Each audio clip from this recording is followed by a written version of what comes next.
vou fazer aqui uma perguntinha para a Anne, mais uma pergunta aqui para a Anne. E aí, Anne, a gente até estava batendo um papo, né, aqui offline, sobre esse tema, né? E aí vai ser muito legal você trazer aqui a sua percepção para a plateia, né? A gente tem aqui uma discussão sobre a aplicação dos ajustes secundários, né? O ajuste secundário, ele, da forma como ele está definido na instrução, desculpa, na medida provisória, ele traz ali uma taxa de 12%. Né? E assim, só para qualificar, né, o público que está nos assistindo, o que é o ajuste secundário, o ajuste secundário é como se fosse ali um custo-oportunidade, ou seja, o contribuinte ele deveria ter feito um ajuste em um dado momento, né, de preço de transferência, ele não fez esse ajuste, né, e a partir de um prazo, de um momento pré-estabelecido, a autoridade fazendária ela poderia cobrar uns juros, porque esse valor ele não foi oferecido tempestivamente à tributação.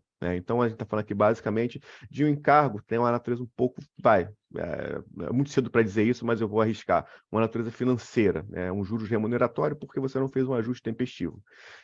Quando a gente pega a norma, né, essa taxa ela foi predefinida.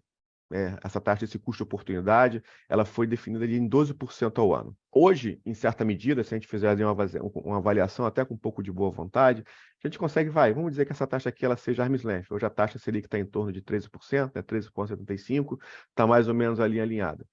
Todavia, quando a gente vai para um ambiente de juros menores, vamos supor que a taxa de juros caia no nível de 6%, 5%, esse percentual ele passa a ter ali, em certa medida, um caráter mais punitivo. Dito isso, você acredita que faz sentido a definição de uma taxa variável, que seja a própria Selic, por exemplo, ou você entende que realmente a MP tem o intuito, foi desenhada com o intuito de manter essa taxa do ajuste compensatório em um nível alto, de modo que isso funcione como um incentivo negativo, à não realização dos ajustes espontâneos, por exemplo? Márcio, é interessante a gente pensar que hoje a gente olha para essa taxa de 12% como uma taxa punitiva, quase, como uma ferramenta punitiva.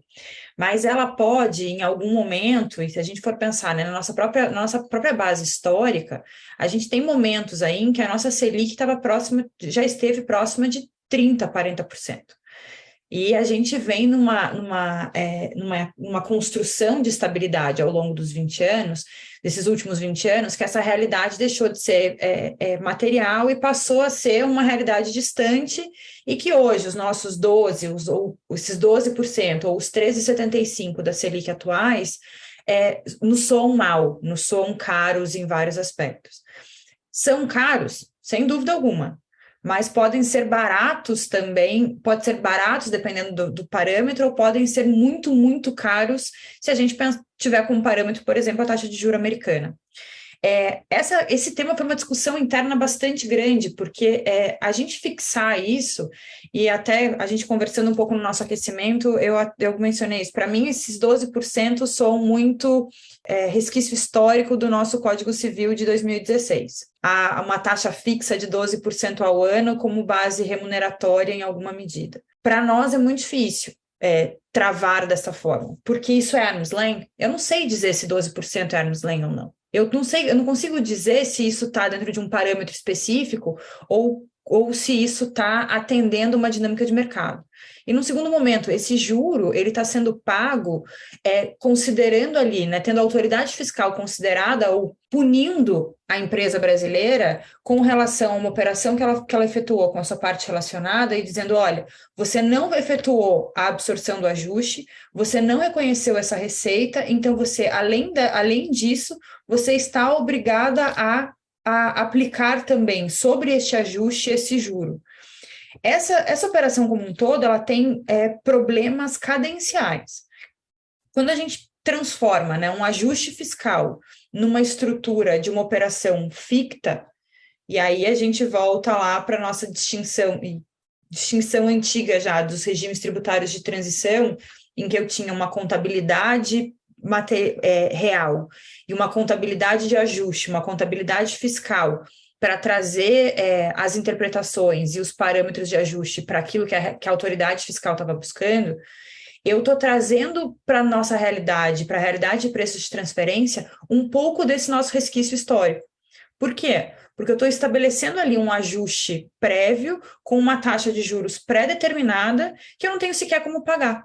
Por quê? Porque esse juro ele é devido por mim para a minha controladora ou é devido da minha controladora a mim, e em algum momento, tendo essa opção ou tendo essa interpretação como possível, eu poderia, dentro da minha ferramenta de planejamento ou de organização societária, não me dispor a pagar esse ajuste nesse momento, entender isto como uma operação de mútuo de fato, intercompany, e sujeitá-la à tributação desses juros, à incorrência desses juros. Esses juros, em algum cenário, em alguma perspectiva, eles podem ser baratos ou caros. Cabe aí ao gestor definir isso. Mas dentro dessa estrutura e dentro desse instrumento, eu não tenho sequer condição de efetuar e de instrumentalizar esses pagamentos. Por quê? Porque eu dependo de contratos, eu dependo de instrumentalizações e de burocracias com outros órgãos que vão além da Receita Federal para permitir que isso se materialize. Então, como e em que limite e em que condição eu vou permitir e eu vou instrumentalizar isso? Esse juro ele é real? Ele estar travado a 12% é bom?